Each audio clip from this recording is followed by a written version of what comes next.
তো আমরা দেখি পরম প্রতিসরাঙ্ক মানেটা কি, যেটাকে আমরা বলছি অ্যাবসোলিউট রিফ্র্যাক্টিভ ইন্ডেক্স। ঠিক আছে, অ্যাবসোলিউট রিফ্র্যাক্টিভ ইন্ডেক্স ব্যাপারটা কি একটু আমরা জানার চেষ্টা করি। তো দেখ,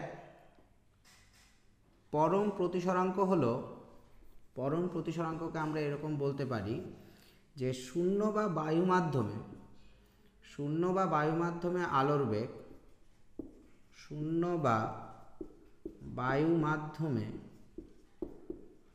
আলোর বেগ এবং শূন্য বা বায়ু মাধ্যম থেকে আলো যে মাধ্যমে আসছে সেই মাধ্যমে আলোর বেগ। ঠিক আছে, তো আমরা আলোচনার সুবিধার্থে ধরে নিলাম এ হচ্ছে একটা মাধ্যম। তো তাহলে আমরা যদি বলি এ মাধ্যমের পরম প্রতিসরাঙ্ক, আমরা যদি বলি এ মাধ্যমের পরম প্রতিসরাঙ্ক, ঠিক আছে, এ যে কোনো একটা মাধ্যম আমরা ধরে নিলাম, সেটা জল হতে পারে, কাঁচ হতে পারে, বা অন্য যে কোনো মাধ্যম হতে পারে। তাহলে আমরা যদি বলি এ মাধ্যমের পরম প্রতিসরাঙ্ক, তাহলে আমরা বলতে পারবো পরম প্রতিসরাঙ্ক, এ মাধ্যমের পরম প্রতিসরাঙ্ক ইকুয়াল টু হলো শূন্য বা বায়ু মাধ্যমে আলোর বেগ ডিভাইডেড বাই এ মাধ্যমে আলোর বেগ। ঠিক আছে, এ মাধ্যমে আলোর বেগ। আচ্ছা, তাহলে এটাকে যদি আমরা ম্যাথমেটিক্যালি লিখি তাহলে ব্যাপারটা কেমন আসবে দেখ, আমরা যখন পরম প্রতিসরাঙ্ক লিখব তখন সেটাকে আমরা প্রকাশ করব মিউ এ দ্বারা। ঠিক আছে, অর্থাৎ মিউ এ মিনস হচ্ছে 0 টু এ, বা আমরা বলতে পারি ভ্যাকুয়াম টু এ মিডিয়াম, অর্থাৎ আলো যখন শূন্য মাধ্যম থেকে এ মাধ্যমে প্রবেশ করছে। তাহলে মিউ এ ইকুয়াল টু আমরা লিখতে পারি, একটু আগে আমরা লিখেছিলাম বা আগের ক্লাসে আমরা লিখেছিলাম যে শূন্য মাধ্যমে আলোর বেগ হলো সি, বা সি এর দ্বারা, বা 3 × 10⁸ মিটার পার সেকেন্ড, যেটা হচ্ছে শূন্য বা বায়ু মাধ্যমে আলোর বেগ, এটাকে আমরা সি দ্বারা প্রকাশ করি। তাহলে সি বাই আমরা ধরে নিলাম এ মাধ্যমে আলোর বেগ হলো ভিএ। ঠিক আছে, এ মাধ্যমে আলোর বেগ হলো ভিএ, তাহলে আমরা মিউ এ ইকুয়াল টু বলতে পারি সি বাই ভিএ। ঠিক আছে, তো একই রকমভাবে কেউ যদি বলে যে স্যার আমরা তাহলে যদি বি মাধ্যমে মানে বি মাধ্যমের পরম প্রতিসরাঙ্ক লিখি তাহলে কি আসবে, তাহলে দেখ বি মাধ্যমে পরম প্রতিসরাঙ্ক আসবে মিউ বি ইকুয়াল টু আসবে সি বাই ভিবি। তাহলে এইভাবে যে কোনো মাধ্যমে আলোর বেগ, আর হচ্ছে যদি আমরা শূন্য বা বায়ু মাধ্যমে আলোর বেগের সঙ্গে যে কোনো মাধ্যমে আলোর বেগের তুলনা করি বা রেশিও নিই বা অনুপাত নিই, তাহলে আমরা সেটাকে ওই মাধ্যমের পরম প্রতিসরাঙ্ক বলতে পারবো। ঠিক আছে, এবং আমাদেরকে মনে রাখতে হবে আলোটা কোথা থেকে কোথায় আসছে, শূন্য মাধ্যম থেকে বা বায়ু মাধ্যম থেকে, যে মাধ্যমটা নিয়ে আমরা কাজ করছি সেই মাধ্যমে আসছে। ঠিক আছে, আচ্ছা এবার একটা ব্যাপার দেখ, আমরা যদি বলি যে mu A by mu B, তাহলে আমরা কি পাবো, mu A by mu B আমরা পাবো C by V A divided by C by V B. ঠিক আছে, C by V A divided by C by V B. তাহলে এখন এটাকে আমরা লিখতে পারি C by V A into V B by C, তাই না? তাহলে এখন এই সি আর এই সি কী হয়ে যাবে, ক্যান্সেল হয়ে যাবে। তাহলে এখানে আমাদের থাকবে কি V B by V A. এবার একটা ব্যাপার দেখ, সি বাই ভি একে যদি আমরা এ মাধ্যমের পরম প্রতিসরাঙ্ক বলি, সি বাই ভি, এটা বি হবে, sorry, C by V B, তাহলে সি বাই ভিবিকে যদি আমরা বি মাধ্যমের পরম প্রতিসরাঙ্ক বলি, তাহলে ভিবি বাই ভি একে আমরা কি বলতে পারি, ভিবি বাই ভি একে আমরা বলতে পারি বি মাধ্যমের সাপেক্ষে এ মাধ্যমের আপেক্ষিক প্রতিসরাঙ্ক। ঠিক আছে, এটাকে আমরা বলতে পারি apparent refractive index of medium A with respect to medium B. ঠিক আছে, এটাকে যেরকম আমরা অ্যাবসোলিউট রিফ্র্যাক্টিভ ইন্ডেক্স বলছি, এটাকে আমরা বলতে পারি অ্যাপারেন্ট রিফ্র্যাক্টিভ ইন্ডেক্স। ঠিক আছে, বা এটাকে আমরা আপাত প্রতিসরাঙ্ক বলতে পারি। তাহলে এখানে আমরা বলতে পারি এটাকে আমরা তাহলে কিভাবে লিখবো, আমরা এটাকে লিখবো কোথা থেকে কোথায় আলোক রশ্মি আসছে, বি থেকে এতে, তাহলে এটাকে আমরা লিখবো বি মিউ এ। ওকে, তাহলে দেখ B mu A equal to আমরা লিখতে পারি mu A by mu B equal to V B by V.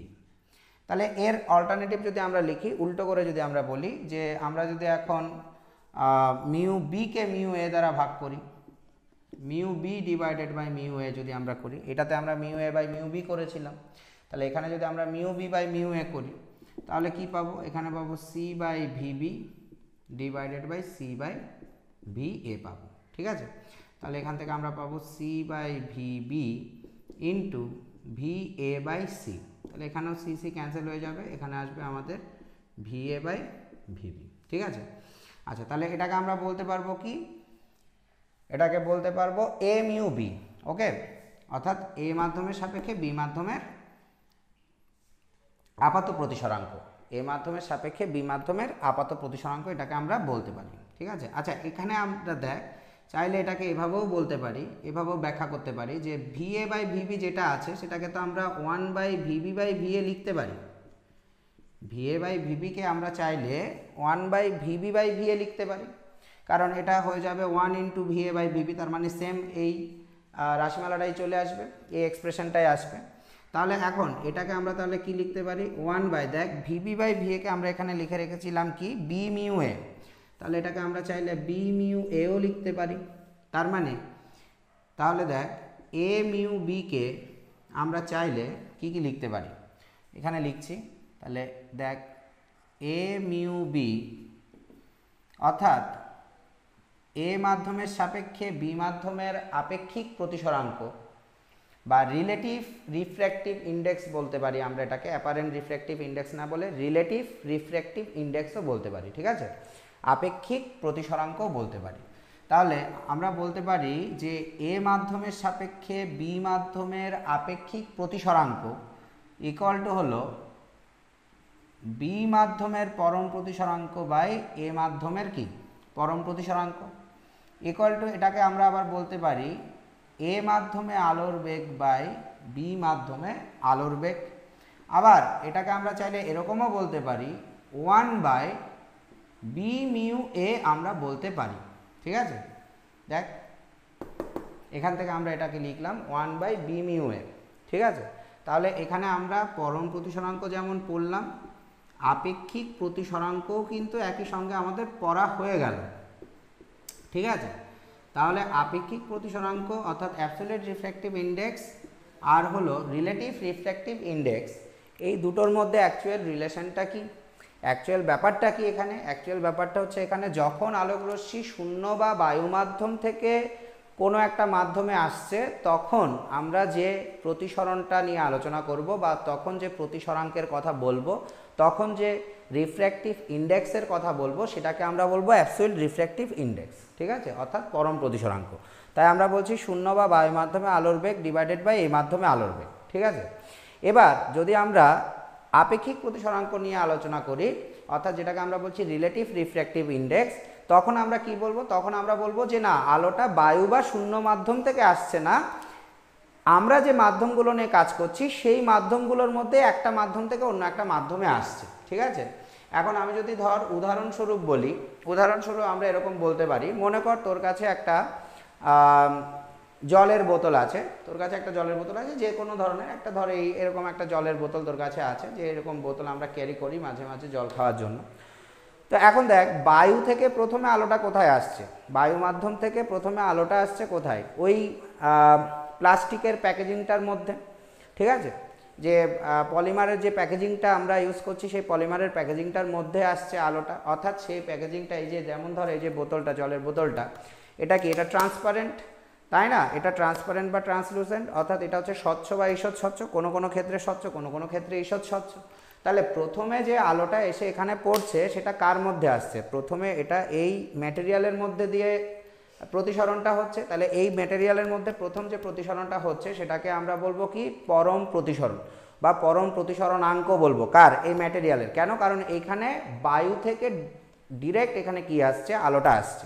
এবার এর থেকে আলোটা কোথায় যাচ্ছে, এর থেকে আলোটা যাচ্ছে এর ভেতরে থাকা তরল পদার্থের মধ্যে। ঠিক আছে, যদি আমরা জল রাখি তাহলে জলের মধ্যে যাচ্ছে। তাহলে এই যে এই পদার্থটা থেকে, অর্থাৎ যে পদার্থটা দিয়ে বা যে ম্যাটেরিয়াল দিয়ে ওই বোতলটা তৈরি বা ওই পলিমারের বোতলটা তৈরি, সেই ম্যাটেরিয়ালটা থেকে, সেই উপাদানটা থেকে আলোটা যাচ্ছে কোথায়, জলের মধ্যে। তাহলে জলের ক্ষেত্রে আমরা যে প্রতিসরণটা পাচ্ছি বা জলের ক্ষেত্রে আমরা যে প্রতিসরাঙ্কটা পাচ্ছি সেটা কিন্তু বায়ুর সাপেক্ষে হচ্ছে না, সেটা কিন্তু হচ্ছে ওই ম্যাটেরিয়ালের সাপেক্ষে, যেই ম্যাটেরিয়াল দিয়ে ওই বোতলটা কি করা আছে, তৈরি করা আছে। ঠিক আছে, তাহলে এক্ষেত্রে জলের যে প্রতিসরাঙ্কটা আমরা পাবো সেটা কিন্তু হবে আপেক্ষিক প্রতিসরাঙ্ক। ঠিক আছে, কারণ সেটা বায়ু থেকে ডাইরেক্ট আলোটা কিন্তু জলে আসছে না, জলে আসছে কার থ্রু হয়ে, যেই মিডিয়ামটা দিয়ে ওই বোতলটা তৈরি আছে সেই মিডিয়ামের থ্রুতে আলোটা কোথায় আসছে, জলের মধ্যে এসে পড়ছে। ঠিক আছে, তাহলে আশা করি তোদেরকে বোঝাতে পেরেছি আমি ব্যাপারটা কি বোঝাতে চাইলাম, যে আপেক্ষিক প্রতিসরাঙ্ক তখন হবে যখন আলোকরশ্মি বায়ু থেকে বা শূন্যস্থান থেকে ওই মাধ্যমে আসবে না, অন্য কোনো একটা মাধ্যম হয়ে তারপর ওই মাধ্যমে আসবে। ঠিক আছে, তাহলে সেটাকে আমরা বলছি কি আপেক্ষিক প্রতিসরাঙ্ক। ওকে, কোন মাধ্যমের, যে মাধ্যমে আলো প্রবেশ করছে শেষ পর্যন্ত গিয়ে সেই মাধ্যমের। ঠিক আছে, যেমন এই ক্ষেত্রে আমরা যে উদাহরণটা দিলাম যে জলের বোতল জল, তাহলে সেক্ষেত্রে বোতলের যে ম্যাটেরিয়াল, জলের বোতলের যে ম্যাটেরিয়াল, সেই ম্যাটেরিয়ালের যে প্রতিসরাঙ্ক বা সেই উপাদানের যে প্রতিসরাঙ্কটা আমরা পাচ্ছি সেটা হচ্ছে পরম প্রতিসরাঙ্ক, কারণ সেখানে আলো আসছে বায়ু থেকে, আর সেই উপাদান থেকে তারপর আলোটা যাচ্ছে কোথায়, জলের মধ্যে। তাই জলের ক্ষেত্রে আমরা যে প্রতিসরাঙ্কটা পাবো সেটা হবে আপেক্ষিক প্রতিসরাঙ্ক। কার সাপেক্ষে, ওই মেটেরিয়ালটার সাপেক্ষে, যে মেটেরিয়ালটা দিয়ে ওই বোতলটা কি করা আছে, তৈরি করা আছে। ঠিক আছে, তাহলে আমরা বলতে পারি যে শূন্য বা বায়ু মাধ্যমে আলোর বেগ বাই এ মাধ্যমে আলোর বেগকে যদি আমরা এ মাধ্যমের পরম প্রতিসরাঙ্ক বলি, তাহলে আমরা আপেক্ষিক প্রতিসরাঙ্ককে কিভাবে সংজ্ঞায়িত করতে পারি? আপেক্ষিক প্রতিসরাঙ্ককে আমরা বলতে পারি এ মাধ্যমের সাপেক্ষে, এ মাধ্যমের সাপেক্ষে বি মাধ্যমের, এ মাধ্যমের সাপেক্ষে বি মাধ্যমের আপেক্ষিক প্রতিসরাঙ্ক হলো, এ মাধ্যমের সাপেক্ষে বি মাধ্যমের আপেক্ষিক প্রতিসরাঙ্ক হলো এ মাধ্যমে আলোর বেগ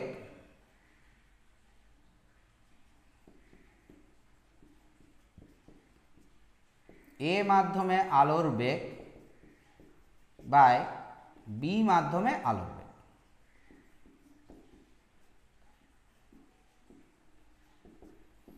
ঠিক আছে, তাহলে এ মাধ্যমের সাপেক্ষে বি মাধ্যমের আপেক্ষিক প্রতিসরাঙ্ক হলো এ মাধ্যমে আলোর বেগ ডিভাইডেড বাই বি মাধ্যমে আলোর বেগ। ঠিক আছে, অর্থাৎ বায়ু থেকে নয়, এ মাধ্যম থেকে আলোটা কোথায় যাচ্ছে, বি মাধ্যমে যাচ্ছে। ঠিক আছে, তাহলে এই হচ্ছে পরম প্রতিসরাঙ্ক এবং আপেক্ষিক প্রতিসরাঙ্ক।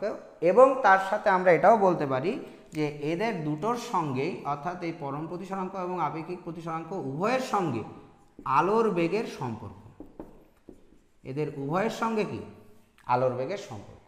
ঠিক আছে, তা আশা করি এই পর্যন্ত সবাই তোরা বুঝতে পেরেছিস। এবার দেখ, আমরা এটাকে আরেকটু যদি ইলাবোরেট করি, তাহলে এই অংশটুকু আমি মুছে দিলাম, আশা করি এতক্ষণে তোদের লেখা হয়ে গেছে। তাহলে দেখ, এবার যদি আমরা এই বিষয়টাকে আরেকটু ইলাবোরেট করি, তাহলে আমরা কি পাবো? এখানে দেখ, A mu B equal to আমরা বলছিলাম mu B by mu A equal to আমরা বলছিলাম V A by V B. আচ্ছা, এবার ভি মানে কি? ভি মানে হচ্ছে একটা তরঙ্গের বেগের কথা এখানে বলা হচ্ছে। আলো এক ধরনের তরঙ্গ, আলো হচ্ছে এক ধরনের তড়িৎচুম্বকীয় তরঙ্গ, সুতরাং এখানেও আমরা তরঙ্গ বেগের সমীকরণ ব্যবহার করতে পারবো। তাহলে ভি এ বাই ভিবিকে আমরা লিখতে পারি N into lambda A by N into lambda B. কেন এন, কেন একই থাকলো? এন একই থাকলো কারণ হচ্ছে ওই যে আমরা প্রথমেই কি বললাম, যে মাধ্যম পরিবর্তিত হলেও, মাধ্যমটা চেঞ্জ হয়ে গেল, মিডিয়াম চেঞ্জ হয়ে গেল, কালার অফ লাইট কিন্তু চেঞ্জ হয় না। ঠিক আছে, অর্থাৎ আলোর বর্ণ কিন্তু কি হবে না, পরিবর্তিত হবে না। এবং আলোর বর্ণের জন্য যেই প্রপার্টিটা রেসপন্সিবল, যে ধর্মটা দায়ী, সেটা হলো কে, সেটা হলো কম্পাঙ্ক, যার জন্য কম্পাঙ্কের কিন্তু এখানে কোনো কি হবে না, পরিবর্তন হবে না। তাহলে এ মাধ্যমে আলোর যা কম্পাঙ্ক থাকবে, বি মাধ্যমে সেম বর্ণের আলোর সেমই কম্পাঙ্ক থাকবে। তাই এই কারণে পরিবর্তনটা হবে শুধু কোথায়, পরিবর্তনটা হবে শুধুমাত্র তরঙ্গ দৈর্ঘ্যে। ঠিক আছে, তাহলে এখান থেকে দেখ, আবার আমরা আলোর বেগের সাথে তরঙ্গ দৈর্ঘ্যের, অর্থাৎ আলোর তরঙ্গের বা আলোক তরঙ্গের যে তরঙ্গ দৈর্ঘ্য, সেই তরঙ্গ দৈর্ঘ্যেরও কিন্তু একটা কি পেয়ে গেলাম, সম্পর্ক পেয়ে গেলাম। ঠিক আছে, তার মানে এর মধ্যেই আমরা বলতে গেলে প্রায় সব ধরনের সম্পর্ক পেয়ে গেলাম। এই যে ভৌত রাশিগুলো নিয়ে আমরা এখন আলোচনা করলাম প্রতিসরণ সংক্রান্ত। তাহলে A mu B equal to আমরা বলতে পারি mu B by mu A, অর্থাৎ এ মাধ্যমের সাপেক্ষে বি মাধ্যমের আপেক্ষিক প্রতিসরাঙ্ক হলো বি মাধ্যমের পরম প্রতিসরাঙ্ক বাই এ মাধ্যমের পরম প্রতিসরাঙ্ক। যদি আমরা আলোর বেগ দিয়ে বলি তাহলে হবে এ মাধ্যমে আলোর বেগ বাই বি মাধ্যমে আলোর বেগ।